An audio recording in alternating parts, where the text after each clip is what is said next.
Thank you so much. Once again, I'm excited for another week of talking about some issues that are important to us all. We're talking about defining success, which is a topic that I find very important because my story is I was blessed to have two wonderful parents who taught us success more so by example. My mother worked for a company for 30 years in New York. My father worked for a company for 25 years.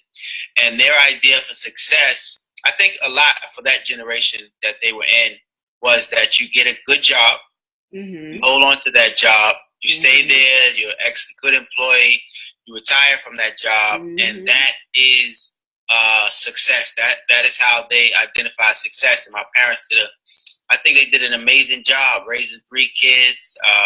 Not very easy back then, but they held on to those positions. They retired, and to them, that was success. But in turn, they taught that to me, my brother Jamel, and my sister Nicole about this is how you succeed in America. This is how you succeed in New York. So I worked for a company for 25 years, 24 years. I'm sorry. My brother has been in banking for, I keep getting the number wrong. I think it's over 12 years. And my sister's been a teacher for about 14 years. So that example my parents used, basically, we ran that all the way. We took that as success. Unfortunately, it comes in, I believe every individual has to identify success for themselves. Otherwise, they'll become frustrated, which was happening in my case. I became frustrated working at this position because I wasn't happy. It wasn't something that really gave me, I was excited about. I didn't have a passion for it. And therefore, it showed in my performance. So that becomes a dilemma. What is success? How do we define success? And how do you figure that out? So that basically was my story of defining success. I mean, I thank God for what my parents did. They did an awesome job. But as stated earlier, I believe we all have to identify what success is to ourselves. For sure. I absolutely agree with everything that you have shared, especially as an artist. When I'm not in the classroom working with students, I remember the great Regina Taylor saying to me, I had my first professional theater gig with her as her assistant director, and she gathered together all the assistant directors, all of them except for the one guy. She had love for him too, but she wanted a ladies' moment, and she was sowing her wisdom into us. And she said, don't look at other people's paths. Focus on your own. That will mess you up so badly if you, and it's even a thing people talk about in the news. I don't know if you've heard, but social media, sometimes making some people are arguing it's making folks depressed because they see other people moving forward in other landmark areas of their lives. Like, oh, this person's gotten married now. Oh, that person just bought a house. That person just bought a car. The video last week, I did how to hold on in the struggle, and really specifically speaking to people between graduating college and landing that first job. You never know what that time frame will look like for you. It's different for everybody else. But if you're so busy running around looking at everybody else's landmarks and not looking at yourself and going, you know what? I may not have the star job I want yet, but I have done XYZ. I have taken this step to build a company for myself while I'm still looking for the, whatever else it may be, or whatever those successes are in your own life. It'll mess you up really badly. So yeah, I like what you said about the social media aspect to it, because I mean, you see, if you go through your timeline, you'll see a lot of people on your page. They're gonna put up their wins. Like you said, married, new job. I'm traveling here. Look at me, I'm over here. Look, I got a new car. And so if you're looking at that consistently all day, I can see how people would, it can lead to depression because, especially if you're not really driving and pushing to do all you can for your lane, because you're looking at, wow, maybe I'll start doing what they're doing. Maybe, they're successful. Maybe I'll start doing what they're doing. And you're really not tapping into your your magic, what you're successful in, or what you can be successful in. So, yeah, that social media it's a double-edged sword. I mean, it's a very awesome way to promote what you do. Mm-hmm. Very awesome way to connect with individuals. You're in another state, I'm in another state, and we're here doing this through social media. It's wonderful. Mm-hmm. But also, there's another part to it that if you don't really grasp it and get control and understand the purpose of it, it will drive a person batty seeing so many of their people, especially if they're connected to powerful individuals. Mm-hmm. They're going to see wins. They're going to see a lot of people winning, but you have to understand behind a lot of those wins, probably 3 times as many more losses that's not being posted. Absolutely. And I would even add to what we've established here and say that a part of defining success for yourself is having a plan for yourself. It's really hard to measure where you are by your own standards if you haven't told yourself what they are yet. I remember, I mean, I often speak from the perspective of an artist because that's my background. That's what I do. Really, as a theater artist, there's Broadway, okay, and that's the big golden thing that everyone's reaching and striving towards. Heck, I'm striving towards it, and I'm not mad at anybody who's there. That's where I want to be too. But I remember a conversation being among my colleagues and other people I've worked with. It's like, don't forget there are other ways to reach people that are equally as valid. There is not just one way. So for myself, I'm not going to go into my personal goals that I set, but rather than going, oh, that person is doing their piece out in the UK, and I'm like, wow, that's really awesome. I think about, okay, well, really what my goal is with art and what I'm trying to do is I want to reach people in this area. And this is what I've done to reach people in this area. These are the steps I've taken today to, whether it be sending out letters or emails or this, all of those things. And people, please don't forget that a part of your definition of success, if you wake up and you do at least one thing to push you towards your goal, that is a step of success right there, because so many people have dreams and aspirations, all these ideas for what they want to do, but it just ends up being chatter. So give yourself a little pat on the back. Let yourself know that you are succeeding when you take those daily steps to push yourself. But lest I be verbose and too garrulous, point being, set that plan for your goals. And then as you hit those landmarks for you, then you can give yourself that pat on the back. But if they're not there, you don't know what's going on and you don't know where you stand. Right. So I think it goes to having, you said goals, having long-term goals and short-term goals, yes, so that you can stay on point. Because somebody may have achieved their long-term goal on your Instagram and you see them, you're like, wow. But then you have to think, wait, I achieved 2 short-term goals recently, so I'm proud of that. Yes.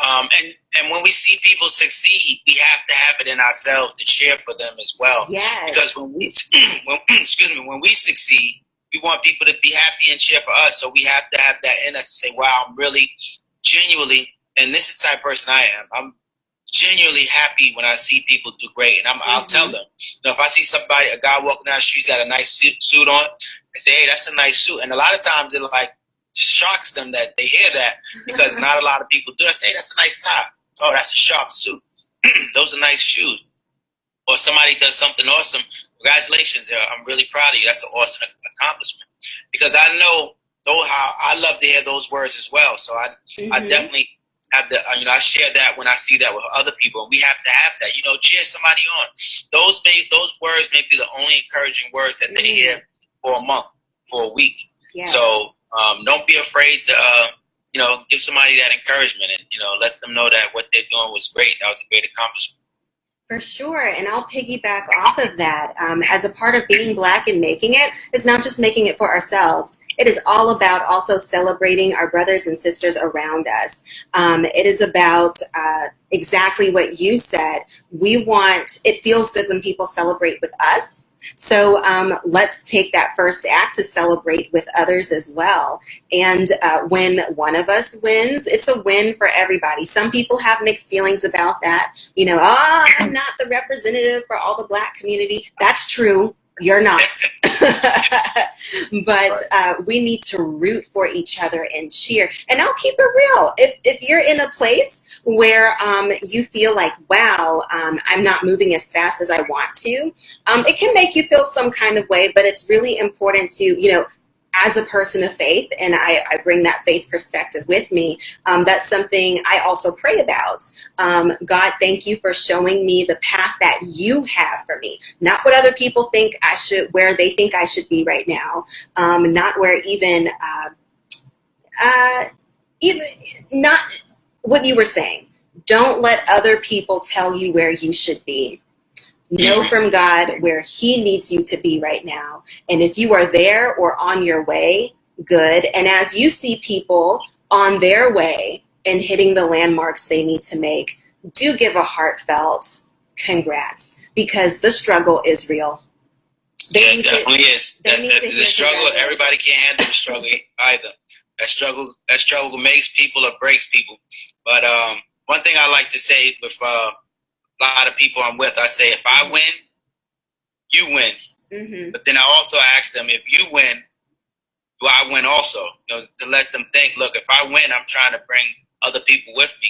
But I want people around me who think the same. If you win, I want you to think that the same way as well, that we all win together. So it's really important to have a good team, especially when you're trying to, some people are trying to navigate what success is for them. You know, they're not sure, do I want to go this way? Do I want to do this? Is this something I want to do? It's good to have a good team around you. We can throw some ideas out and say, look, I'm thinking about this. You know, what do you think about this? Or what best ways do you think I can accomplish this? Even if you don't listen, or even if it's not something that you're going to go with, it's good to talk about it to get some other ideas in your head. For sure. Oh, I love that you said that. Yes.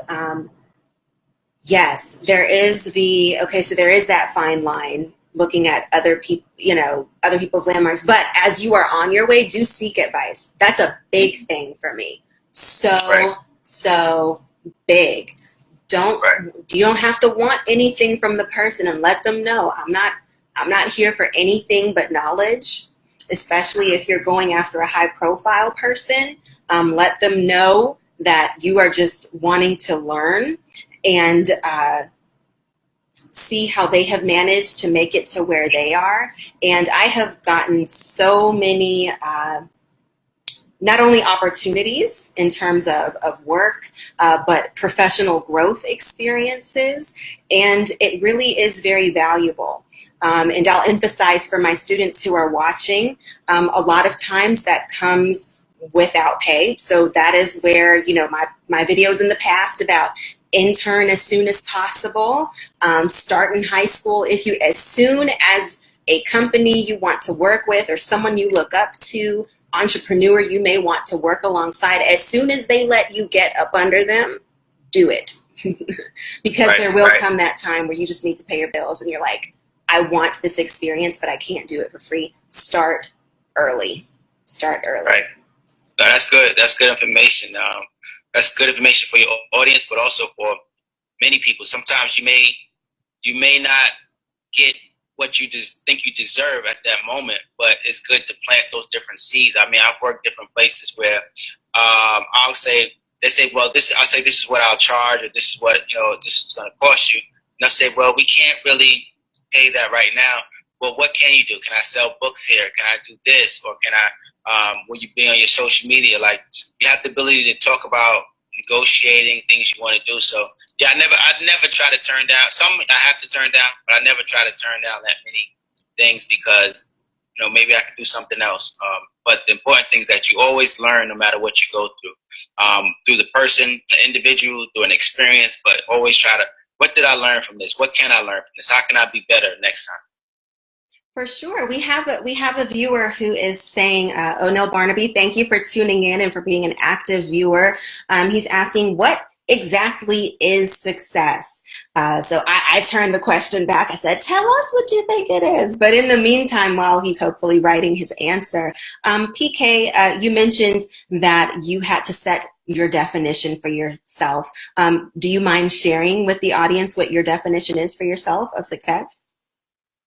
Yeah, like I said, I had adopted my family, my parents' Mm-hmm. definition: Mm-hmm. work, retire, work for a company, retire, and that was success. But after doing, 20 years, I think I put in a lot of time, and then it just really started to dawn on me that I really wasn't happy here, and I started thinking, well, what do you like doing? What do you want to do?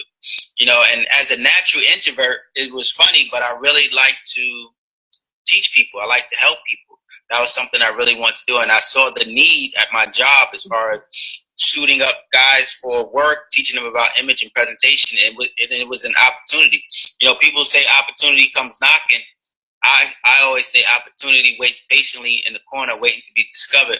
It was an opportunity there, but I had to seize it. And I jumped on that opportunity, and I made an opening for the organization that suits you to function. And I had to define, this is success to me. Success is helping as many men as possible know about the power of their image. So I defined it for myself. I said, I want to help men dress better and know why it is important to dress better.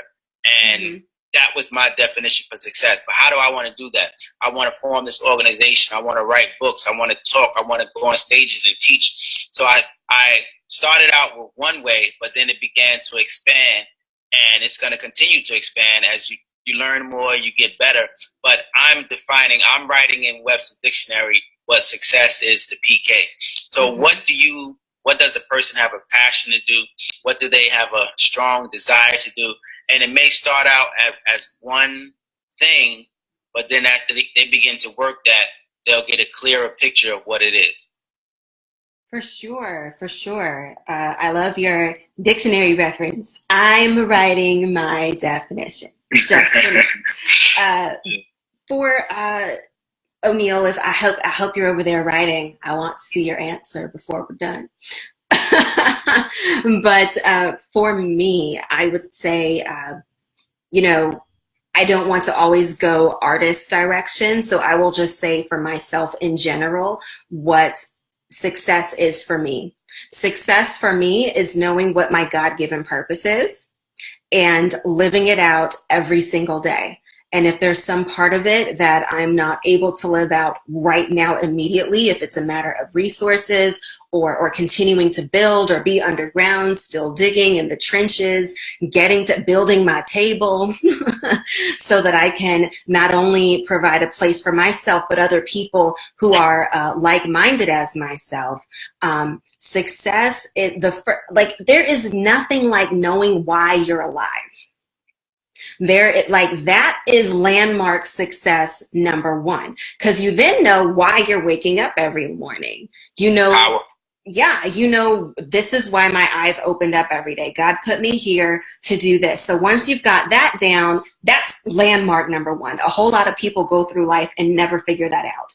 So, and then number two is not just knowing it, because it is not literal. Well, I'm not trying to get all moral here, but it is a horrible thing to know what you were created to do and then wake up every day and good and darn well know you're not doing it. That's depressing. To me, that's where unhappiness starts to set in. That's where your work, and there is nothing wrong with the job to pay the bills. I am not downing that, so don't take it this way.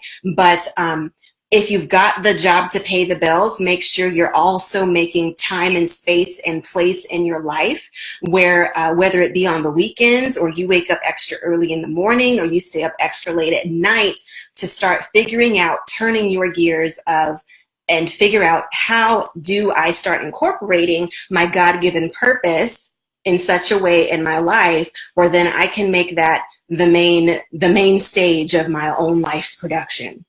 So it's less about just surviving and really more about living. So O'Neill, if you're still there, that is my own personal definition of success. Excellent. Excellent. Yes. Well, PK, is it time to recap our points, or is there anything else you would like to add? I just know that it can be a little touchy because we want to be pleasing in our parents' eyes. So if our Mm, parents are teaching us, like I wanted my parents to say, "You did great. You did a good job." hmm But and we all do. But we also have to understand that there may be times when as we get older, that we may make decisions that's not in line with what their desire for our life is. hmm And that may be okay because, listen, my mother to this day, she doesn't understand why, I'm, uh, this is my full time gig. This is what I do. She does. That's because that's not her path. That's not her vision. So I'm not upset that she does it, but she doesn't understand it. She feels more comfortable and safe when I had that DMV getting paid every 2 weeks. This is my job. This is what I hmm do. She had more hmm comfort. She had a higher comfort level. But I had a higher miserable level because that wasn't what I wanted to do. So I had to take the risk of displeasing her. I mean, she's not unhappy, but she would rather be another way. But for my happiness and for my sanity and for my God-given purpose, I hmm know that I have to do this. I know that what I went through, I learned so many things that prepared me for the next journey of my life. But hmm I know that it was time for me to make that decision to change. And if I didn't, I would have been even more frustrated. So I know we want to please our parents. We want that. We want them to be happy. We want them to say, "I'm so proud of you." But you have to weigh that against your purpose, your passion, your sanity, and say, "Well, I have to do this." Mm, yes. I'm going to, yes. Hearing you talk about that makes me want to drop one more thing myself. Uh, Along with so you had to take a risk. You had to climb outside of your comfort zone. A Mm-hmm. lot of people are afraid to just climb out of that comfort zone, and as Steve Harvey puts it, jump. Mm-hmm. Everybody has their different way of putting it, where you are taking the unbeaten path. As you mentioned, there aren't all the security blankets of, I mean, you're doing really well. If those of you who don't know, go to, what is it, thatsuitsyou.org. Yes. He and his partner are doing really amazing things. So the risk was worth it for him, and the risks have been worth it for myself as well as an artist. Everybody knows that's a risk. Like, people get scared. They go, oh well. I was out and about, and somebody asked me what I do, and I shared with them. And this couple behind us, the wife leaned over to the husband and said, "Oh, she'll never make it." Wow. Meanwhile, the risks have been worth it for me. I mean, my God has blessed me in such a way to be able to do work professionally in New York and in Chicago, and be very often the youngest person in the room, and all these different things. So, is the risk scary? Oh, yes, it is. I'm not going to sit here and tell you there are not some sleepless nights or something, but that is necessary. But the important thing before you jump is to know that God is with you, because if you jumping off the wrong cliff, there's going to be some really real issues and problems. Mm-hmm. But the point that I was going to make is, I remember other people saying, "Oh, you don't have to go that route to get to where you want to go." And they just swore they knew exactly what I needed. Like, they really swore they knew. They pointed to whole bunches of other people, like Issa Rae's, like, "Oh, they just made it off YouTube." That's great. I use the power of YouTube, but I also knew, for, as we're talking about the definition for yourself, do your research. Mm-hmm. There's a whole lot of people who will try to drop you some wisdom or knowledge, and they don't know anything about the industry that you want to enter, whether it be for yourself as an employee or as an entrepreneur like PK and myself. Do your research. Know what is being successful right now. know the methods for those success, look at yourself and say, okay, I fit here or there, or I'm doing something totally new. Get the training you need to compete in that space.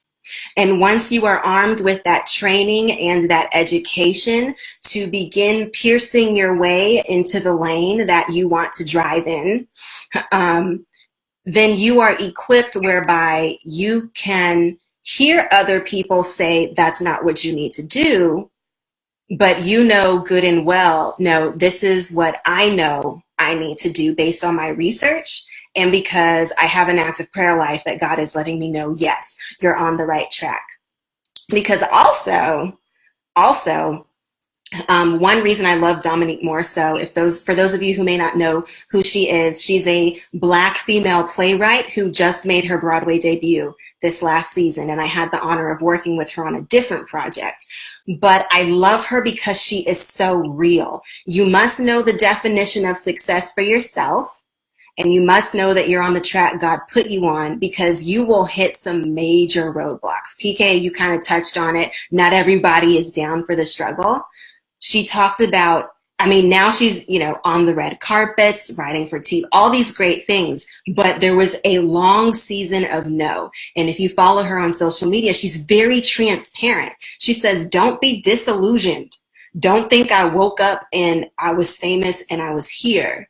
I had deep, dark places that I was in, and it was one yes that set everything off for me. So I'm saying all of that to say, when you are secure in your definition, you can block out all the static of people around you, of people who a lot of them may not know what they're talking about. And even for some people who may be succeeding in your field, but you want to do a route that's a little different, you have the confidence to walk in the truth of your definition and keep marching, even if the road gets bumpy. Now, Mr. Barnaby shared his answer. He was the one who asked us, what is the definition of success? I'm going to read it where everybody can hear. He said, power, wealth, influence, intelligence, what benefits my people as a group, if a person's individual actions help Black people as a group, benevolence and godliness, satisfaction, but perpetually learning and striving to secure a better world. That sounds like a good definition of success to me. Yeah. And also reiterates the fact that everyone's definition is different, but that is one that I certainly have respect for. So O'Neill, thank you so much for sharing. Well, we have hit that half-hour mark, so I think it's time for us to make our exit until next time. Any final words, Mr. PK? No, I thought this was an excellent conversation. I really believe it's going to help a lot of people. Had a great time sharing. I pray that people think about some of the things that we said tonight and really consider it, because you don't want to go do something your whole life and realize I'm not happy doing this. So really think about it. Think about the words, replay it, listen to it again. And thanks everybody for tuning in. And once again, you can find me. My name is PK. You can find me at social media, Twitter, Facebook, and Instagram at That Suits You, ThatSuitsYou, and at PK Kersey. Our website is www.thatsuitsyou.org. Once again, I had a great time. Thank you for being an awesome host as well. I appreciate you. Absolutely. Everybody, yes. I like the hair color too. Oh, thank you. Yes, I did it myself. Guys, I'm getting dangerous with the hair bleach over here. But anyway, yes. True announcements on the side of Black and making it EDU. Our audience is growing and flourishing. Thank you to all the followers out there. Our tutoring team is also growing. We are currently in the process of onboarding a marvelous Black chemistry teacher who is ready and excited to work with your students and you if you are a student watching. So be sure to swing through blackandmakingedu.com. Subscribe if you're not subscribed so you can get all kinds of great updates. And also subscribe to blackandmakingittv.com. That is where these podcasts are made available after we go live. Again, we're live here on this Facebook Facebook page, Blackened Making It EDU edition, every Monday, 8 p.m. Eastern. And also, I am a contributor for Fly Nubian Queen TV, so this content is made available there as well, along with a host of other people contributing really great content. So swing through and check all those out. Our links are in the description as well. Please share this with those that you feel can benefit. And if you have, this has blessed you in some way, helped to give you a guiding light, please hit that like, that thumbs up button. All right, everybody, until next time. Oh my, 4th of July. Have a happy 4th of July, and we'll see you next week. All right. Thank you.